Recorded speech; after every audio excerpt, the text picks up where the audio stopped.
ओम शांति।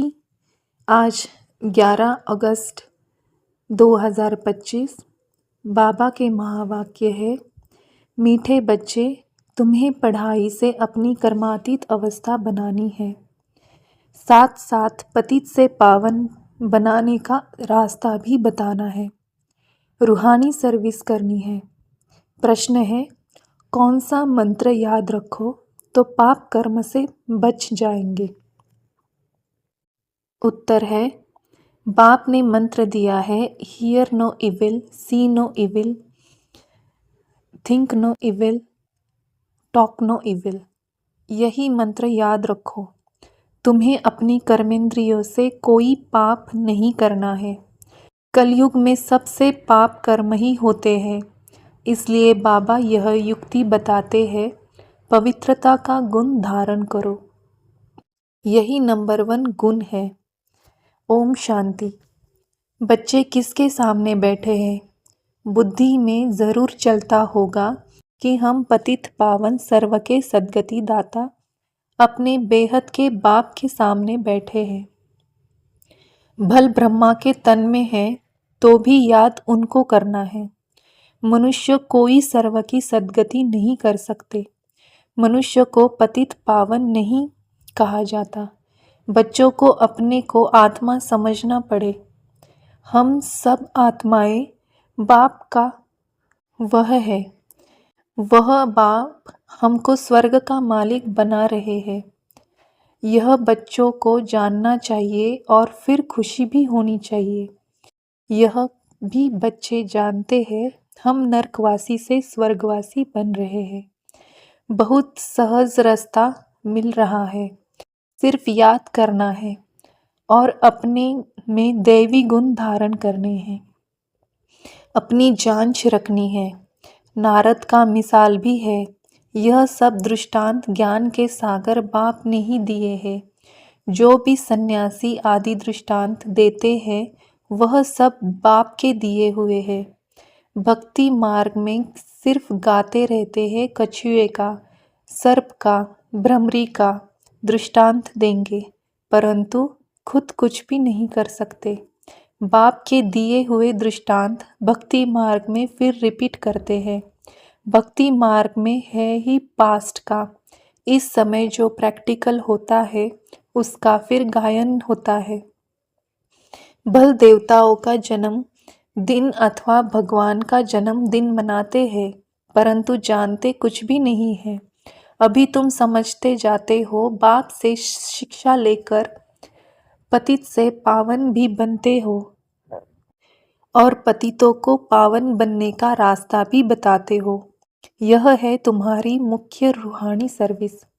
पहले पहले कोई को भी आत्मा का ज्ञान देना है। तुम आत्मा हो, आत्मा का भी किसका पता नहीं। आत्मा तो अविनाशी है।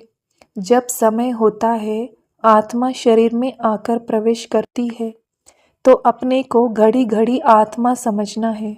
हम आत्माओं का बाप परम पिता परमात्मा है, परम टीचर भी है। यह भी हरदम बच्चों को याद रहना चाहिए, यह भूलना नहीं चाहिए। तुम जानते हो अब वापिस जाना है। विनाश सामने खड़ा है। सतयुग में दैवी परिवार बहुत छोटा होता है। कलयुग में तो कितने ढेर मनुष्य है, अनेक धर्म अनेक मतें हैं। सतयुग में यह कुछ भी होता नहीं। बच्चों को सारा दिन बुद्धि में यह बातें लानी है। यह पढ़ाई है ना, उस पढ़ाई में तो कितने किताब आदि होते हैं। हर एक क्लास में नए नए किताब खरीद करने पड़ते हैं। यहाँ तो कोई भी किताब व शास्त्रों आदि की बात नहीं। इसमें तो एक ही बात है, एक ही पढ़ाई है। यहाँ जब ब्रिटिश गवर्नमेंट थी, राजाओं का राज्य था, तो स्टैंप में भी राजा रानी के सिवाय और कोई का फोटो नहीं डालते थे। आजकल तो देखो, भक्ति आदि जो भी होकर गए हैं उनकी भी स्टैंप बनाते रहते हैं। इन लक्ष्मी नारायण का राज्य होगा तो चित्र भी एक ही महाराजा महारानी का होगा। ऐसे नहीं जो पास्ट देवताएं होकर गए हैं, उनके चित्र मिट गए हैं। नहीं, पुराने ते पुराने देवताओं का चित्र बहुत दिल से लेते हैं, क्योंकि शिव बाबा के बाद नेक्स्ट है देवताएं। यह सब बातें तुम बच्चे धारण कर रहे हो औरों को रास्ता बताने। यह है बिल्कुल नई पढ़ाई। तुमने ही यह सुनी थी और पद पाया था, और कोई नहीं जानते। तुमको राजयोग परमपिता परमात्मा सिखला रहे हैं। महाभारत लड़ाई भी मशहूर है। क्या होता है सो तो आगे चल देखेंगे। कोई क्या कहते हैं, कोई क्या कहते। दिन प्रतिदिन मनुष्य को टच होता जाता है। कहते भी है वर्ल्ड वॉर लग जाएगी। उससे पहले तुम बच्चों को अपनी पढ़ाई से कर्मातीत अवस्था प्राप्त करनी है।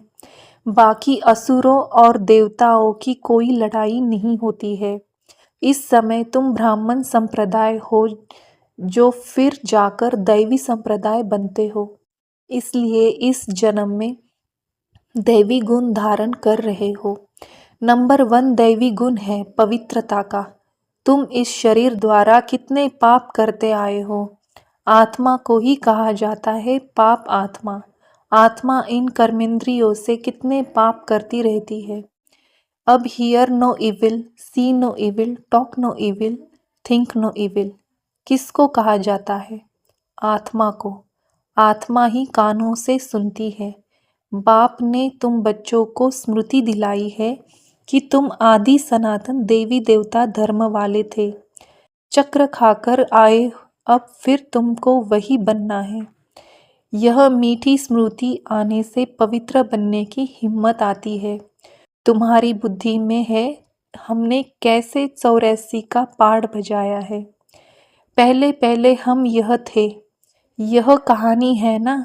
बुद्धि में आना चाहिए 5000 वर्ष पहले हम 100 देवता थे। हम आत्मा मूल वतन की रहने वाली है।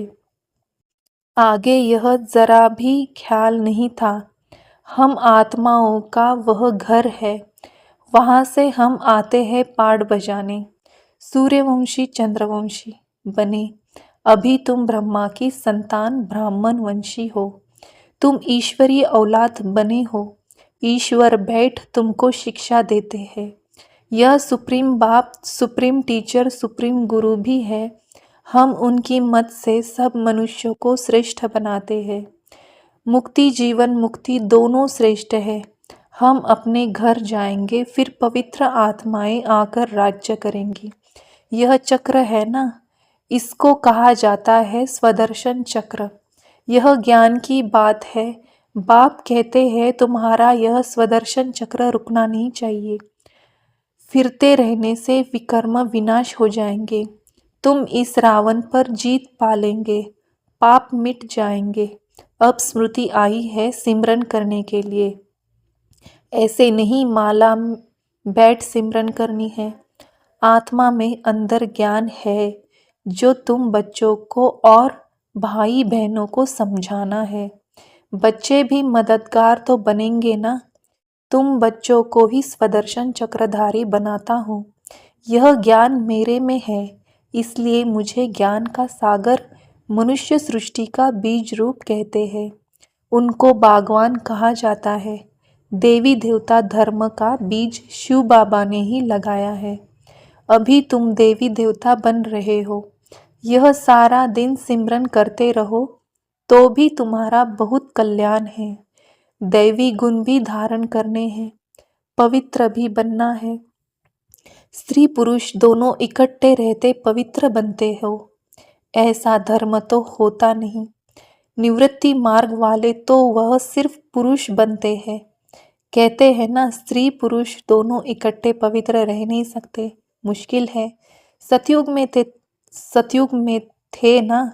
लक्ष्मी नारायण की महिमा भी गाते हैं। अभी तुम जानते हो बाबा हमको शूद्र से ब्राह्मण बनाए, फिर देवता बनाते हैं। हम ही पूज्य से पुजारी बनेंगे। फिर जब वाम मार्ग में जाएंगे तो शिव का मंदिर बनाए पूजा करेंगे। तुम बच्चों को अपनी 84 जन्म का ज्ञान है। बाप ही कहते हैं तुम अपने जन्मों को नहीं जानते हो, मैं बताता हूँ, ऐसे और कोई मनुष्य कह न सके। तुमको अब बाप स्वदर्शन चक्रधारी बनाते हैं। तुम आत्मा पवित्र बन रही हो, शरीर तो यहाँ पवित्र बन न सके। आत्मा पवित्र बन जाती है तो फिर अपवित्र शरीर को छोड़ना पड़ता है। सब आत्माओं को पवित्र होकर जाना है। पवित्र दुनिया अब स्थापन हो रही है, बाकी सब स्वीट होम में चले जाएंगे, यह याद रखना चाहिए। बाप की याद के साथ साथ घर की भी याद जरूर चाहिए, क्योंकि अब वापिस घर जाना है। घर में ही बाप को याद करना है। भल तुम जानते हो बाबा इस तन में आकर हमको सुना रहे हैं, परंतु बुद्धि परमधाम स्वीट होम से टूटनी नहीं चाहिए। टीचर घर छोड़कर आते हैं तुमको पढ़ाने, पढ़ाकर फिर बहुत दूर चले जाते हैं। सेकंड में कहाँ भी जा सकते हैं। आत्मा कितनी छोटी बिंदी है, वंडर खाना चाहिए। बाप ने आत्मा का भी ज्ञान दिया है, यह भी तुम जानते हो। स्वर्ग में कोई गंदी चीज होती नहीं, जिसमें हाथ पांव अथवा कपड़े आदि मैले हो। देवताओं की कैसी सुंदर पहरवाइश है, कितने फर्स्ट क्लास कपड़े होंगे, धोने के भी दरकार नहीं। इनको देखकर कितनी खुशी होनी चाहिए। आत्मा जानती है भविष्य 21 जन्म हम यह बनेंगे, बस देखते रहना चाहिए। यह चित्र सबके पास होना चाहिए, इसमें बड़ी खुशी चाहिए। हमको बाबा यह बनाते हैं, ऐसे बाबा के हम बच्चे फिर रोते क्यों है? हमको भी फिक्र थोड़े ही होना चाहिए। देवताओं के मंदिर में जाकर महिमा गाते हैं, सर्व गुण संपन्न अच्युतम केशवम, कितने नाम बोलते जाते हैं। यह सब शास्त्रों में लिखा हुआ है। यह जो याद करते हैं, शास्त्रों में किसने लिखा? व्यास ने, या कोई नए नए भी बनाते रहते हैं? ग्रंथ आदि बहुत छोटा था, हाथ से लिखा हुआ, अभी तो कितना बड़ा बना दिया है, जरूर एडिशन किया होगा।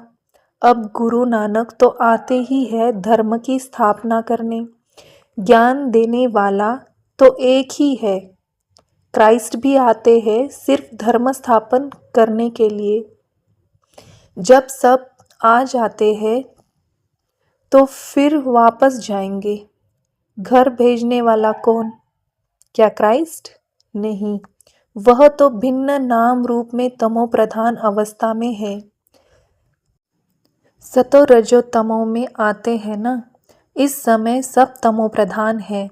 सबकी जड़ जड़ीभूत अवस्था है ना। पुनर्जन्म लेते लेते इस समय सब धर्म वाले आकर तमो प्रधान बने हैं। अब सबको वापिस जाना है जरूर, फिर से चक्र फिराना है चाहिए। पहले नया धर्म चाहिए जो सतयुग में था। बाप ही आकर आदि सनातन देवी देवता धर्म की स्थापना करते हैं। फिर विनाश भी होना है, स्थापना विनाश फिर पालना। सतयुग में एक ही धर्म होगा, यह स्मृति आती है ना। सारा चक्र स्मृति में लाना है। अभी हम 84 का चक्र पूरा कर वापिस घर जाएंगे। तुम बोलते चलते स्वदर्शन चक्रधारी हो। वह फिर कहते कृष्ण को स्वदर्शन चक्र था, उनसे सबको मारा। अकासुर बकासुर आदि के चित्र दिखाए हैं, परंतु ऐसी कोई बात है नहीं। तुम बच्चों को अभी स्वदर्शन चक्रधारी बनकर रहना है, क्योंकि स्वदर्शन चक्र से तुम्हारे पाप कटते हैं, आसुरीपना खत्म होता है। देवताओं और असुरों की लड़ाई तो हो न सके। असुर है कलयुग में, देवताएं है सतयुग में, बीच में है संगम युग। शास्त्र है ही भक्ति मार्ग के, ज्ञान का नाम निशान नहीं। ज्ञान सागर एक ही बाप है सबके लिए। सिवाय बाप के कोई भी आत्मा पवित्र बन वापिस जा नहीं सकती। पाठ जरूर बजाना है। तो अब अपने 84 के चक्रों को भी याद करना है। हम अभी सतयुगी नए जन्म में जाते हैं। ऐसा जन्म फिर कभी नहीं मिलता। शिव बाबा, फिर ब्रह्मा बाबा, लौकिक, पारलौकिक और यह है अलौकिक बाबा। इस समय की ही बात है। इनको अलौकिक कहा जाता है। तुम बच्चे उस शिव बाबा को सिमरन करते हो, ब्रह्मा को नहीं। भल ब्रह्मा के मंदिर में जाकर पूजा करते हैं। वह भी तब पूजते हैं जब सूक्ष्म वतन में संपूर्ण अव्यक्त मूर्त है। यह शरीरधारी पूजा के लायक नहीं है। यह तो मनुष्य है ना। मनुष्य की पूजा नहीं होती। ब्रह्मा को दाढ़ी दिखाते हैं तो मालूम पड़े यह यहाँ का है। देवताओं को दाढ़ी होती नहीं। यह सब बातें बच्चों को समझा दी है। तुम्हारा नाम बाला है, इसलिए तुम्हारा मंदिर भी बना हुआ है। सोमनाथ का मंदिर कितना ऊंचते ऊंच है। सोम रस पिलाया फिर क्या हुआ। फिर यहाँ भी दिलवाड़ा मंदिर देखो। मंदिर हूबहू यादगार बना हुआ है। नीचे तुम तपस्या कर रहे हो, ऊपर में है स्वर्ग। मनुष्य समझते हैं स्वर्ग कहाँ ऊपर में है। मंदिर में भी नीचे स्वर्ग कैसे बनाए, तो ऊपर छत में बना दिया है। बनाने वाले कोई समझते नहीं है। बड़े बड़े करोड़पति है, उन्हों को यह समझाना है। तुमको अभी ज्ञान मिला है तो तुम बहुतों को दे सकते हो। अच्छा, मीठे मीठे सिखिलते बच्चों प्रति माता पिता बाप दादा का याद प्यार और गुड मॉर्निंग। रूहानी बाप की रूहानी बच्चों को नमस्ते। धारणा के लिए मुख्य सार है। पहली पॉइंट, अंदर से आसुरी पने को समाप्त करने के लिए चलते चलते स्वदर्शन चक्रधारी होकर रहना है। सारा चक्र स्मृति में लाना है। दूसरी पॉइंट है, बाप की याद के साथ साथ बुद्धि परम धाम में भी लगी रहे। बाप ने जो स्मृतियां दिलाई है उनका सिमरन कर अपना कल्याण करना है। वरदान है, सर्वगुण संपन्न बनने के साथ साथ किसी एक विशेषता में विशेष प्रभावशाली भव। जैसे डॉक्टर्स जनरल बीमारियों की नॉलेज तो रखते हैं ही, लेकिन साथ साथ किसी बात की विशेष नॉलेज में नामी ग्रामी हो जाते हैं। ऐसे आप बच्चों को सर्वगुण संपन्न तो बनना ही है, फिर भी एक विशेषता को विशेष रूप में अनुभव में लाते, सेवा में लाते आगे बढ़ते चलो। जैसे सरस्वती को विद्या की देवी, लक्ष्मी को धन की देवी कह कर पूजते हैं, ऐसे अपने में सर्वगुण सर्वशक्तियाँ होते भी एक विशेषता में विशेष रिसर्च कर स्वयं को प्रभावशाली बनाओ। स्लोगन है, विकारों रूपी सांपों को सहज योग की शैया बना दो तो सदा निश्चिंत रहेंगे। अव्यक्त इशारे है, सहज योगी बनना है तो परमात्मा प्यार के अनुभवी बनो। जब मन ही बाप का है तो फिर मन कैसे लगाए, प्यार कैसे करे, यह प्रश्न ही नहीं उठ सकता, क्योंकि सदा लवलीन रहते हैं। प्यार स्वरूप मास्टर प्यार के सागर बन गए तो प्यार करना नहीं पड़ता, प्यार का स्वरूप हो गए। जितना जितना ज्ञान सूर्य की किरणें व प्रकाश बढ़ता है